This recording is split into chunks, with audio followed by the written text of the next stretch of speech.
Hello everybody, this is Combat Sports Podcast, and we're coming at you with the PFL Main Card breakdown. Start time is 8:30 p.m. Central in Chicago on Friday. This time, last week it was Friday, the week before that was Thursday. I think they just gotta keep up their mind. They do this quite a bit, but I like that it's on Friday. It's better, not like one of those Thursday cards that drag on until 12 a.m. at night. So, I mean, technically morning, and it's just like, okay, I got work the next day. But this is the heavyweight, light heavyweight, middleweight. It's more like the light heavyweight and middleweight. The heavyweights were yesterday on the prelim. I don't know why. They definitely should have been at least one in the main card. There's not. I don't know what the PFL does with their scheduling. It's always messed up. It's always weird. Let's see how it goes. Hopefully the audio is fixed in this one. I've been trying really hard to get it fixed. I'm sorry. I don't know. Not many people watch my videos, but if you guys do, I'm sorry for the audio. Let's see if it works this time. But either way, let's get started here. Should be a short PFL card. There's only 9 bouts in the whole thing. 5 in the main. There was 4 in the prelims. Go check that out. But let's get started here with the first fight of the main card. We got light heavyweight semifinals here. We got Antonio Carl de Zapato. I think that means shoe face. I might be wrong in Spanish. That's what it means, but I don't know if it's different. Carlos Jr., he is 17-6. He's going up against Simeon Smooth Powell, 11-1. This is the semifinals to kick it off with. Main card. Let's go over here and talk about Carlos Jr. Let's click on his profile. Grappling in 2007. Then he did MMA in 2013. This dude went 3-0 in the Ultimate Fighter. He ended up winning that year. I'm pretty sure. Let's go see if we can pull that up over here. Where is it at? Right here. Yep. And he ended up winning. He is 7-5 in the UFC, 7-1 in the PFL. He also has a no contest in the UFC. He's coming off a split win to Carl Moore. So it was a pretty close fight. He got it done. This dude has 0 knockouts. He does have 12 submissions, and he's only been finished once. So this dude does not get finished much for as long as he's been fighting. That's kind of crazy. Let's go over here and talk about Powell, 11-1, smooth. He started amateurs in 2018. Let me click on his profile for you guys. Went 6-1. He was the champ as an amateur. Pro in 2021. Only 1 loss. He is 1-0 in Bellator, 6-1 in the PFL. 2-fight win streak, 5 knockouts, 3 subs, 3 decisions, and guess what? He's only been finished once. He's only been finished once, yeah, to a TKO/knockout. So these guys have both been knocked out only once in their whole career. So this is gonna be a good one. It might go to decision, it might not. We'll see.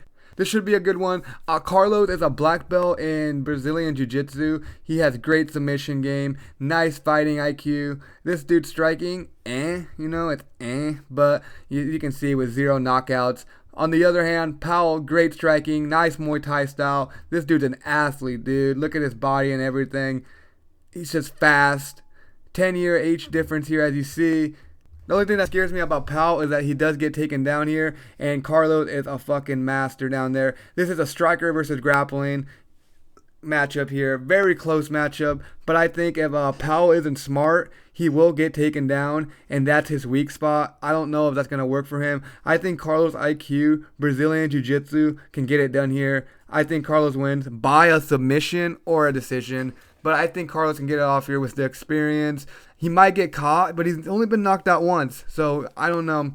I think Carlos can get it done here. Let's move on to the next fight. We got a middleweight semi-finals here. Also a rematch between Dalton Hercules Rosta, 10-1, going up against Aaron Jeffries, 16-5. Let's go talk about Rosta over here. His only loss is to, guess who? His opponent that he's going up against right now, Aaron Jeffries.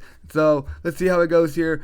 Dalton started amateurs in 2017 through 2018. He was a champ there. He also beat Cody Brundage in the amateurs. So great experience. Pro in 2019. He's on a 2-fight MMA win streak right now. He also has a win in grappling, so you can say 3-fight win streak. Technically 2, since it was the other one was a division. He has 9-1 in Bellator, 1-0 in the PFL. This dude has 4 knockouts, 1 submission, 5 decisions, and he's never been finished. So yeah, this dude, he's durable here. So this could go to decision, because let's go break down his opponent and see how he's doing over there. Aaron Jeffery, 16-5. He started amateurs in 2012 through 2014. He is 6-0 when he was amateur. He went pro in 2014. Has great losses to, like, let's see over here. Let's go look at his amateurs over here. Undefeated champ there, like I said. Sean Brady was his first loss.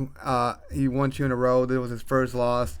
He also has a loss to Braden Allen over here. He had a loss to Kyle Bahalio. So that's his. It's crazy. Like, this dude, look at that. Just to get into this fucking UFC, he had to go up against 2 great guys that have been, like, one's up there and going to be a fucking title champ one day. One was almost up there to fucking fight for the belt. Like, he's a top, like, you know, these are top 10 fucking UFC fighters right here. And coming up. Like, it's just crazy. This poor guy has just gotten set up every single time. Clearly, he has 0-2 in the Dana White Contender Series. He has 1-0 in the LFA, 4-2 in Bellator, 1-0 in the PFL. This dude has 9 knockouts, 1 sub, 6 decisions. He's only been finished once. Out of all those people I named, he's only been finished once. And that's crazy.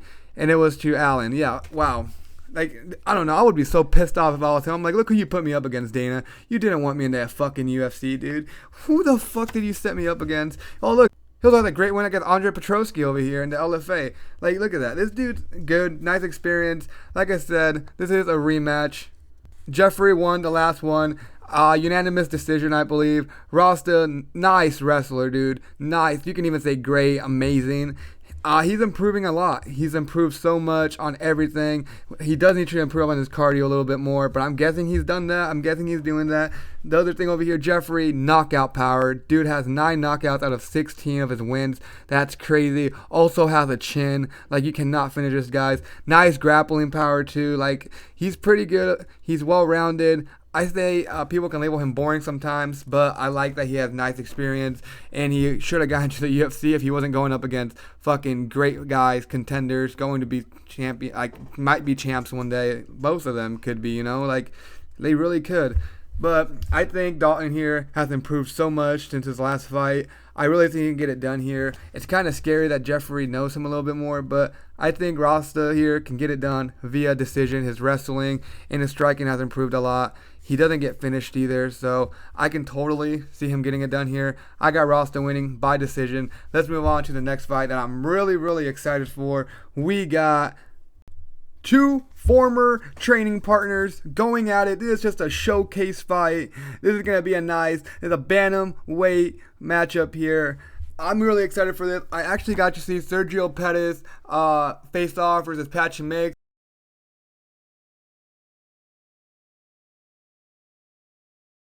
in Bellator 297. They didn't fight. He fought Pitbull. I can put a thing up probably of him winning.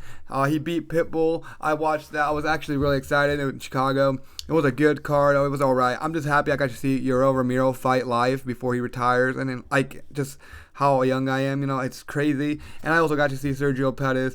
I got to see a couple other people who, there was a lot. It was a good card. But we're not talking about that. Let's talk about former training partners here going at it. We got Sergio the Phenom Pettis, 23-7, former Bellator bantamweight champ here, and going up against Rafael Super Stots, 21-2. Let's go talk about Pettis over here.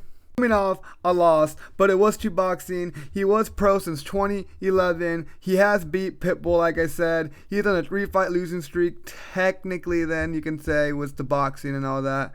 0-1 in Ryzen, 9-5 in the UFC, 5-1 in Bellator, 4 knockouts, 4 subs, 15 decisions, and he has only been finished 3 times. So, I mean, that's all right. Look at all the freaking people he's versed. Everyone. He's versed everybody.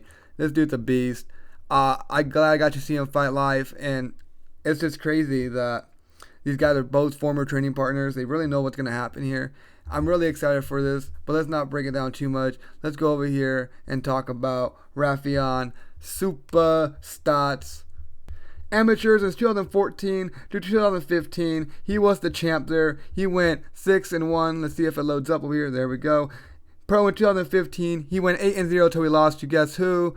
Merab Duwalish Veli, however you say it, Vili. You know who I'm talking about. He is former Bellator interim champ for the bantamweight.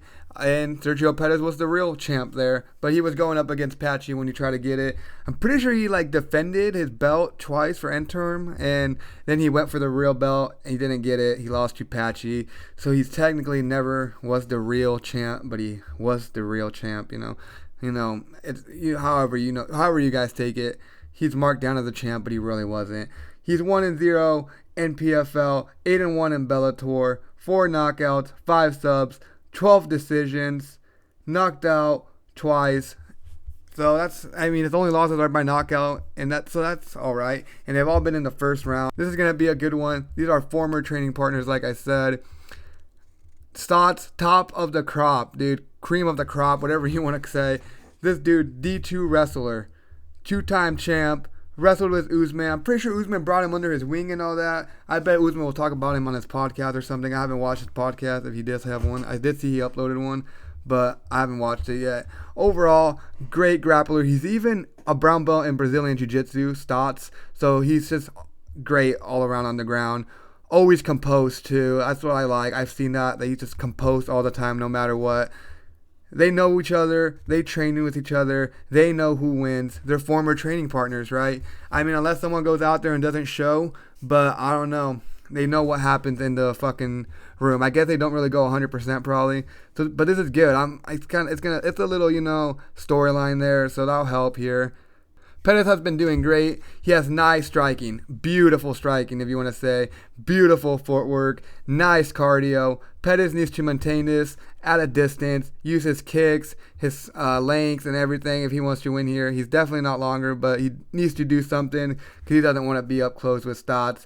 Stots needs to keep it close, go for takedown after takedown. Again, it is a striker versus wrestler, but I think Pettis can get it done here. He has phenomenal takedown defense. Well, not phenomenal. He has great takedown defense. Above average, I would say. Way above average, I say. I say he keeps it standing. He puts his striking to work, and he gets it done here by TKO. All right, by TKO. Well, or decision. Don't bet on the TKO. But he could get the TKO here. I think his defense will stand up, and his striking will pull out here. This is going to be a nice fight. I'm actually really excited for this one, and I'm also excited for the next 2 fights. Let's move on to the next fight. We got the co-main event. We got the other half of the light heavyweight semifinals here. This is the co-main event. As I mentioned, we got Phil, Mr. Wonderful Davis, 25-7, 40 years old, going up against Sullivan Cauley. It just goes with everything. Nice fucking name there. Wow, 29 years old. Big gap difference between their fucking age here. Let's talk about Davis over here. It's beyond me. This guy, D1 champ, 4-time All-American. He was a D1 national champ in 2008. It's just crazy for Penn. Oh, this dude's a beast. I'll get more into when I talk about the breakdown here. Pro since 2008, got into the UFC in 2010, 9-3 there, 11-4 in Bellator, 1-0 in PFL. It's crazy to me. Great wins. Let's just talk about some of those. Look at those. Look at all these UFC wins and even losses. It's crazy. This dude has all of them. Legends. Literally, just look at all those legends right here. Wow. This crazy experience here.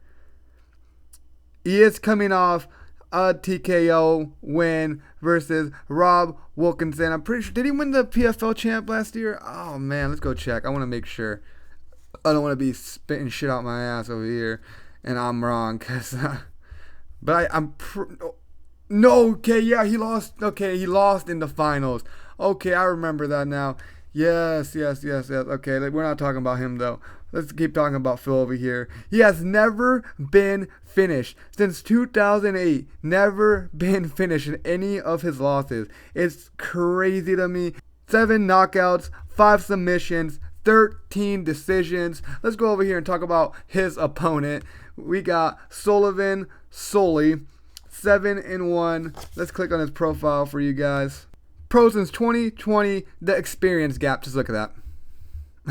The experience gap. It's wild. He is on a 2-fight win streak, though. Both off TKO/KOs, whatever you want to call him. He is 6-1 in Bellator, 1-0 in PFL, finished only by a sub. So this dude, he's durable. He has 6 knockouts, 1 submission. That's about it for him. Let's get into the breakdown here. Phil just has a ton more experience. It's beyond me. It's so much. He has a way longer reach. He's shorter, but way longer reach. 11-year age gap here. It's kind of crazy. But Phil Davis over here, 4-time NCAA D1 All-American, 2008 national champ for Penn State. Dude has 32 fights and has never been finished. Sullivan has power though. I mean, maybe, right? Maybe. Has 6 knockouts out of his 7, so that's good. That's fucking crazy. I don't know. I don't see much here. Just bad wrestling by Sullivan too. His wrestling is definitely not anywhere near close to Davis, or is it even, I would even consider it decent. It's crazy here. The only thing I can see here is Davis getting caught maybe, and he's a little older, but he's just, I don't know. He knows how to cut weight. He did it for so long. Like, he's just a beast. I don't see much happening here.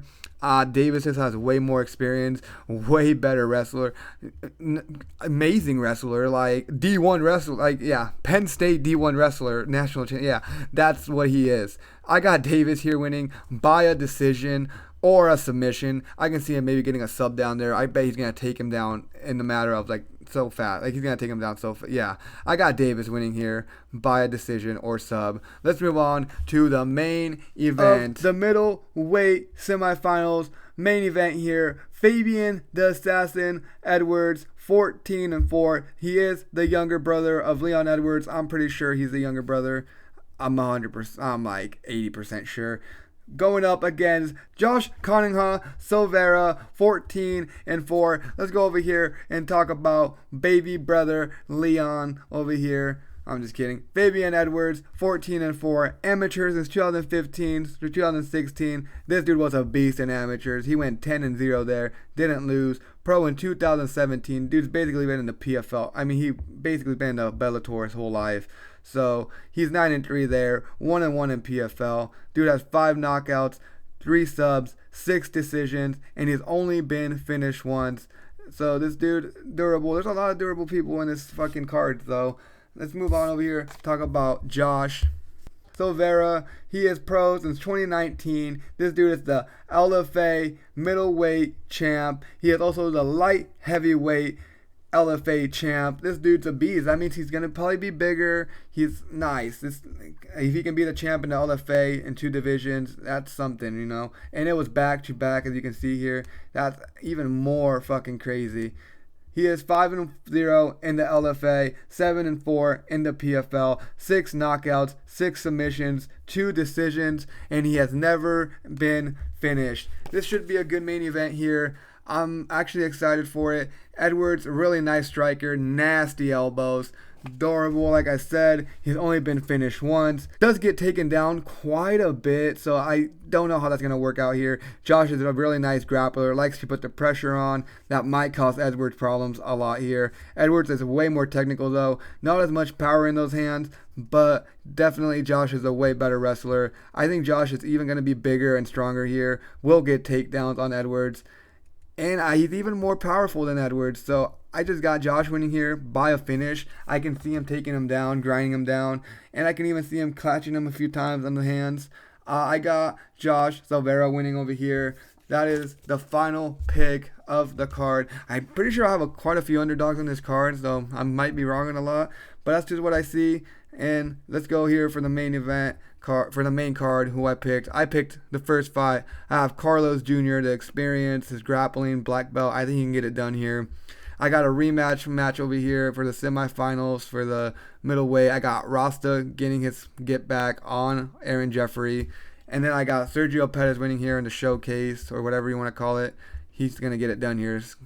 Good takedown defense. Nice striking. I also got Phil Davis winning the light in the semifinals for the light heavyweights. Dude's a beast. Division 1 champ. Yeah, he's a little older, but I think dude can still do it. And then I got the other middleweight here, semifinals. Main event, I got Josh Silveira winning it. I think he's just going to be more grimy. He likes to put the pressure on. Fabian Edwards' is fucking takedown defense, not the best. I think Silveira gets it done here. My final predictions here are basically going to be Silveira versus Jeffery. That's going to be it'll be an all right matchup. The names are like, PFL names. Then we got Carlos Jr. versus Phil Davis. That should be a pretty good matchup with both of the wrestling and the grappling and all that. The Brazilian Jiu-Jitsu. Literally, Brazilian Jiu-Jitsu versus wrestler. It's going to be a good one. I'm actually kind of excited for that one. But that is it for all my picks here. Thank you everybody for tuning in. Like and subscribe. I'll be coming out with UFC 317 prelim breakdowns tomorrow and the main event the day after that, so Thursday. And there should be an edit coming out at some point. I got a nice edit coming out. Thank you everybody. Like and subscribe. Peace out.